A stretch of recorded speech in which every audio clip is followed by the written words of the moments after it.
What would you do if you woke up to find a stranger standing in your bedroom doorway at 3 a.m.?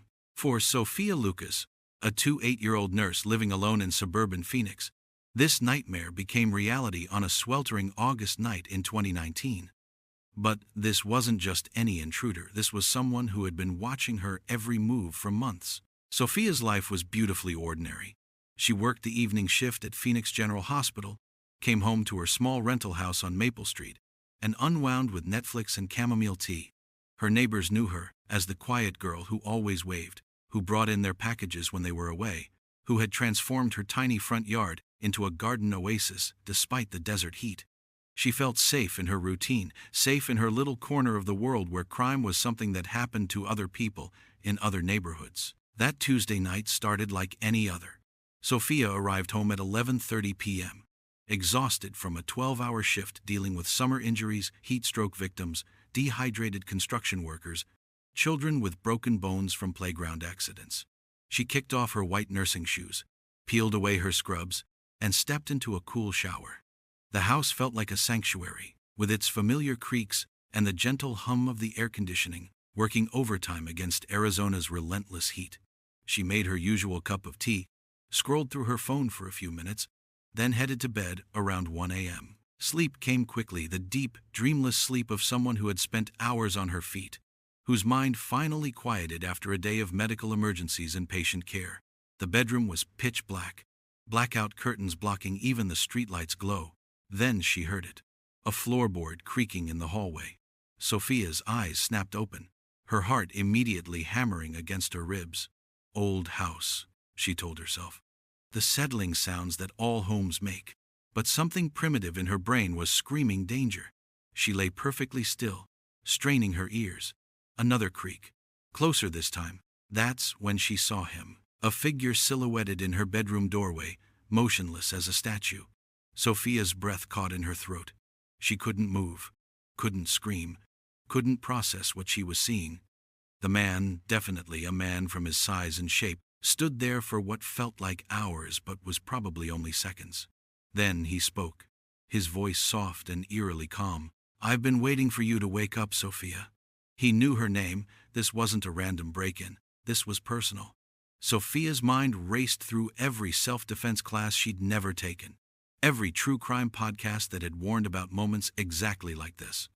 Her phone was on the nightstand, just 2 feet away, but it might as well have been on Mars. One wrong move and, "Please," she whispered, her voice barely audible. "Whatever you want, just take it."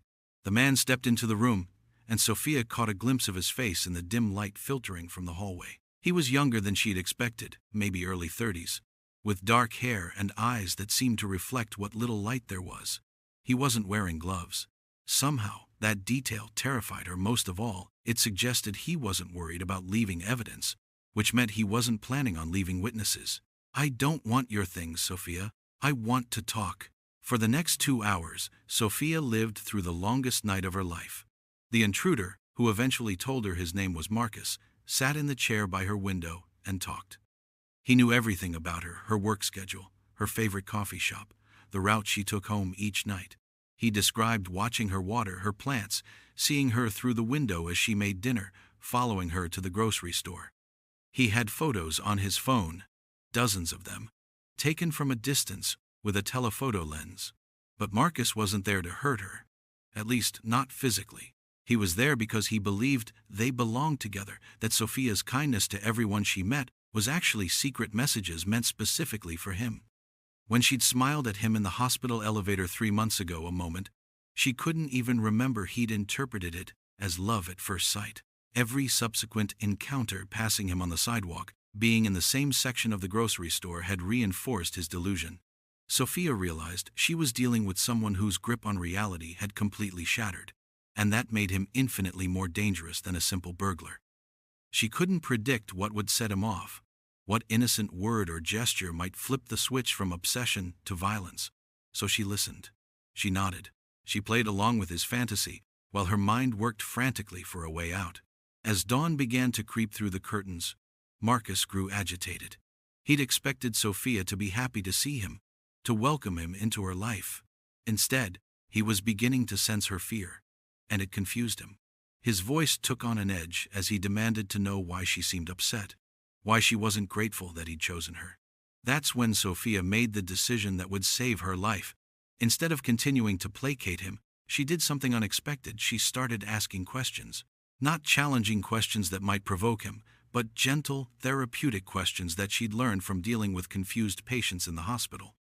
She asked about his childhood, his family, his dreams. She spoke to him like a human being instead of a monster. For the first time all night, Marcus seemed to deflate. He began talking about his loneliness, his struggles with mental illness, the medications he'd stopped taking because they made him feel empty. He talked about losing his job, his apartment, how watching Sophia had become the only bright spot in his increasingly dark world. As he spoke, tears started streaming down his face. "I just wanted someone to care about me," he whispered. "I do care," Sophia said, and she meant it. This broken man in her bedroom wasn't evil, he was sick. But this isn't how we connect with people. You know that, don't you? The spell broke suddenly. Marcus looked around the room as if seeing it for the first time, seeing what he'd done. The horror and confusion on his face was genuine. "Oh God," he said. "Oh God, what have I done?" He stood up abruptly, and Sophia tensed, ready for anything. But Marcus was already backing toward the door. "I'm sorry," he said. "I'm so sorry, Sophia. I never meant I thought you wanted—" He couldn't finish the sentence. He turned and ran. Sophia heard the front door slam, then the sound of footsteps running down the street. She grabbed her phone with shaking hands and called 911. But she couldn't stop thinking about the broken man who had just fled her house.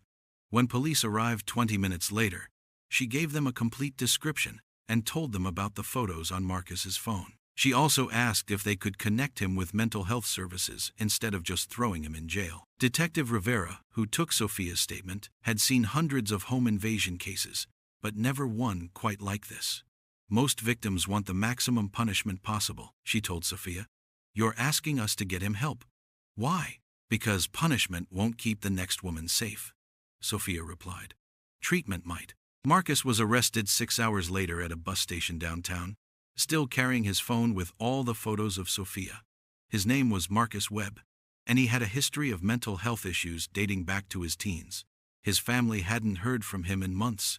He'd been living in his car, taking odd jobs, and spiraling deeper into delusion. But here's where Sophia's story takes an unexpected turn.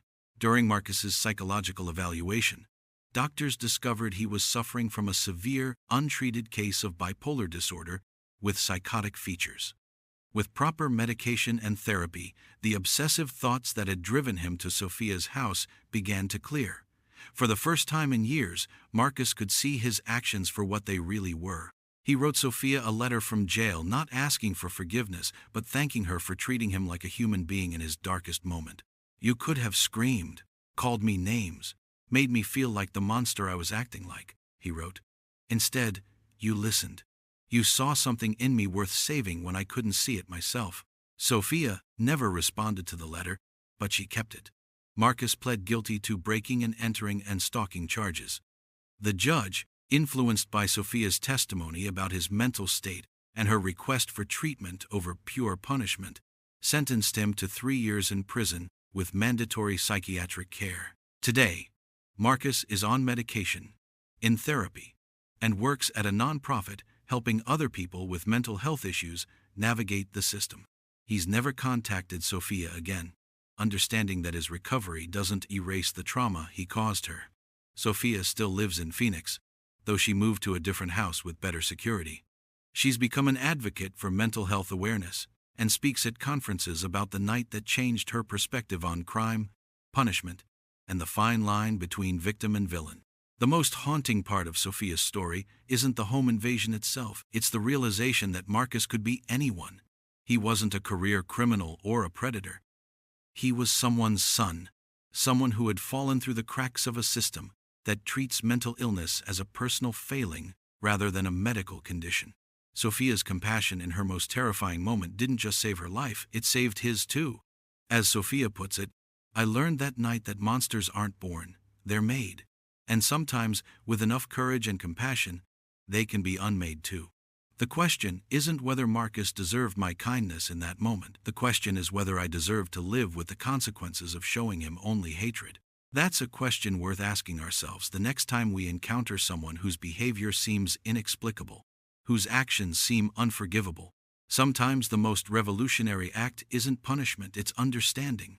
Sometimes the bravest thing we can do is see the human being inside the monster, even when that monster is sitting in our bedroom at 3 a.m. If this story made you think differently about crime and justice, I'd love to hear your thoughts in the comments below.